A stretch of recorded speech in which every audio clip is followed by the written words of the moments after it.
1910 November 23 American ജനത ആ ഒരു ദിവസം ഒരിക്കലും മറക്കാനിടയില്ല. അന്നാണ് പെൻറ്റോൺ വില്ലി ജയിലിൽ വെച്ച് ഡോക്ടർ ക്രിപ്പനെ തൂക്കിക്കൊല്ലുന്നത്. തൻ്റെ മുന്നിലേക്ക് വരുന്ന രോഗികൾക്കും മരണാസന്നർക്കും രക്ഷകനായി മാറേണ്ട ഡോക്ടർ രാജ്യത്തെ ഏറ്റവും വലിയ കുറ്റവാളിയായി തീർന്ന കഥ. ഡോക്ടർ ക്രിപ്പൻ്റെ ഈ ഒരു കൊലപാതകം ജനശ്രദ്ധ പിടിച്ചുപറ്റാൻ 2 കാരണങ്ങളാണ് ഉണ്ടായിരുന്നത്. ഒന്നാമത്തേത്, വയർലെസ് ടെലഗ്രാഫ് തുടങ്ങിയ ആധുനിക സാങ്കേതിക ഉപകരണങ്ങൾ ഈ കുറ്റകൃത്യം തെളിയിക്കാൻ ഉപയോഗിച്ചു എന്നതും. രണ്ടാമത്തേത്, കൊല്ലപ്പെട്ട വ്യക്തി അമേരിക്കയിലെ പ്രമുഖ സംഗീതജ്ഞയായിരുന്നു എന്നതുമാണ്. അതിനാൽ തന്നെ പത്രമാധ്യമങ്ങൾ ഈ സംഭവത്തിന് ഏറെ പ്രാധാന്യം നൽകുകയും ചെയ്തു. 1862 സെപ്റ്റംബർ 11 അമേരിക്കയിൽ ജനിച്ച ഹാവ്ലെ ഹാർവി ക്രിപ്പൺ എന്ന ഡോക്ടർ ക്രിപ്പൺ ഒരു ഹോമിയോപ്പതി ഡോക്ടറായിരുന്നു.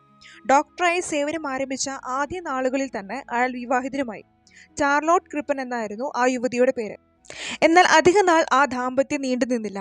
പിന്നീട് അയാൾ തൻ്റെ ക്ലിനിക്കിൽ സ്ഥിരം സന്ദർശികയായ ചുറുചുറുക്കും സൗന്ദര്യവും ഒത്തിണങ്ങിയ കോറ ടർണറെ വിവാഹം കഴിക്കുന്നു.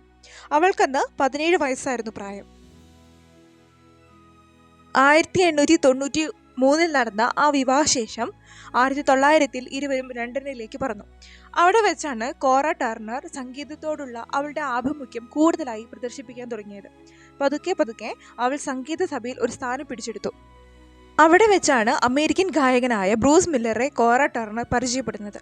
ഇടയ്ക്കിടയ്ക്കുള്ള സംഗീത സഭകളിലെ കണ്ടുമുട്ടൽ അവരിൽ പുതിയ സൗഹൃദം വളർത്തി. അതോടെ കോറ ടർണറും ഭർത്താവ് ഡോക്ടർ ക്രിപ്പനും തമ്മിൽ അകലാൻ തുടങ്ങി. ഇതേ സാഹചര്യത്തിലാണ് ഡോക്ടർ ക്രിപ്പൻ എത്രിൻ ലീവ് എന്ന അവിവാഹിതയായ യുവതിയുമായി പരിചയത്തിലാകുന്നത്. എത്രിൻ ലീവ് ഡോക്ടർ ക്രിപ്പന്റെ ദാമ്പത്യ ജീവിതത്തെ അസാരസ്യങ്ങൾ പറഞ്ഞു തീർക്കാൻ ശ്രമിച്ചെങ്കിലും അത് രംഗം കൂടുതൽ വഷളാക്കുകയാണ് ചെയ്തത്. ഇതറിഞ്ഞ കോറ ടർണർ പൊട്ടിത്തെറിച്ചു. തകർന്ന ദാമ്പത്യവും സാമ്പത്തിക ബുദ്ധിമുട്ടും ഡോക്ടർ ക്രിപ്പനെ വളരെയധികം അസ്വസ്ഥനാക്കി. മാസാവസാനത്തോടെ നടത്താറുള്ള സുഹൃത്തുക്കൾക്ക് വേണ്ടിയുള്ള പാർട്ടിക്ക് ഡോക്ടർ ക്രിപ്പൻ അതീവ താല്പര്യത്തോടെ ക്രമീകരണങ്ങൾ നടത്തി. എന്നാൽ ഡോക്ടർ ക്രിപ്പന്റെ ഉള്ളിൽ സംഗീതജ്ഞയും തൻ്റെ ഭാര്യയുമായ കോറ ടർണറോടുള്ള പക നീറിപ്പുകയുന്നുണ്ടായിരുന്നു. വെളുക്കുവോളം സുഹൃത്തുക്കളുമായി അവർ വിനോദങ്ങളിൽ ഏർപ്പെട്ടു. എന്നാൽ കോറ ടർണർ പോലും അറിയാതെ അവൾ മരണത്തോട് മല്ലിട്ടുകൊണ്ടിരിക്കുകയായിരുന്നു. ഡോക്ടർ ക്രിപ്പൻ അവൾ കുടിച്ച മദ്യത്തിൽ മാരകമായ വിഷം ചേർത്തതറിയാതെ. വിഷം ഉള്ളിൽ ചെന്നതിനെ തുടർന്ന് കോറ ടർണർ മണിക്കൂറുകൾക്കുള്ളിൽ മരിച്ചു വീണു. എന്നാൽ കോറ ടർണർ മദ്യലഹരിയിലാണെന്നാണ് സുഹൃത്തുക്കൾ വിചാരിച്ചത്.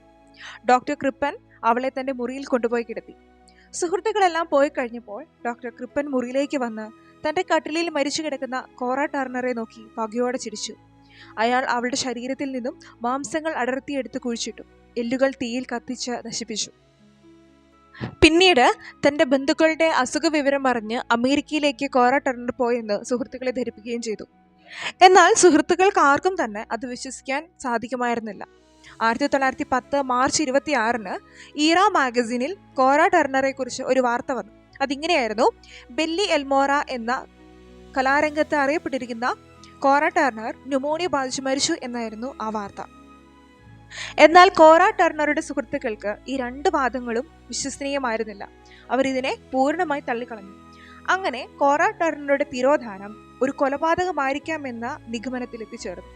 ആ നിഗമനത്തെ തുടർന്ന് chief inspector Walter Duke doctor ക്രിപ്പന്റെ ഓഫീസും വീടും പരിശോധിച്ചെങ്കിലും യാതൊരു തുമ്പും കിട്ടിയില്ല.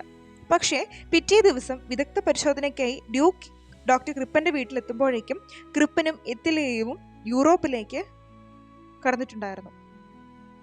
പരിശോധനയിൽ ഡോക്ടർ ക്രിപ്പന്റെ വീട്ടിൽ നിന്നും കോറയുടെ ശവശരീരങ്ങൾ കണ്ടെടുത്തു.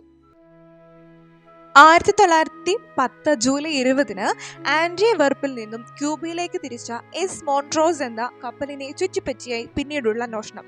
അതിലെ ക്യാപ്റ്റൻ കെൻഡാൽ കുറ്റാന്വേഷണത്തിൽ തൽപരനായിരുന്നു. ആ കപ്പലിൽ യാത്ര ചെയ്തിരുന്ന ഒരു അച്ഛൻ്റെയും മകൻ്റെയും പെരുമാറ്റത്തിൽ ക്യാപ്റ്റന് സംശയം തോന്നി. ജോൺ ഫിലോ റോബിൻസണും പുത്രൻ ജോണും എന്ന പേരിലുള്ള ആ വ്യാജ യാത്രക്കാരെ കുറിച്ചുള്ള വിവരം അദ്ദേഹം അപ്പോൾ തന്നെ പുറം ലോകത്തെത്തിച്ചുകൊണ്ടേയിരുന്നു. അതേസമയം ചീഫ് ഇൻസ്പെക്ടർ ഡ്യൂക്ക് വേഗത കൂടിയ മറ്റൊരു കപ്പലിൽ ഇവരെ പിന്തുടരുന്നു.